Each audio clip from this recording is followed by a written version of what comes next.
Welcome to JH. Today, I will guide you through the process of integrating Google Drive with Trello in just a few simple steps. This integration is a great way to improve your productivity by providing seamless access to your files directly within your Trello workspace. Let's get started.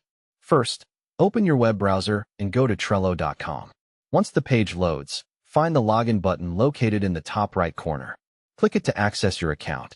Trello allows you to sign in with your standard email or your Google account, so choose the method you prefer. After signing in, you will be on the Trello homepage. Navigate to the Boards tab and look for the Your Workspaces section. From the list of available boards, click on the one you want to connect with Google Drive. Inside your board, look for the Power UPS option, which is usually found in the menu bar on the right side of the screen. Power UPS are useful tools that enhance your board's functionality. Once you open the Power UPS menu, click on Settings. In the search field, type Google Drive to find the correct add-on.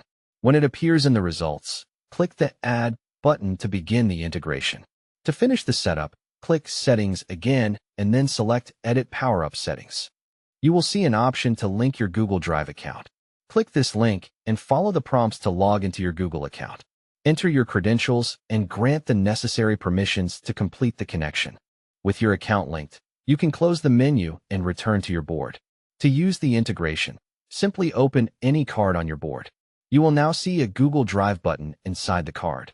Clicking this allows you to attach files from your drive directly to the card, streamlining your workflow and keeping important documents close at hand.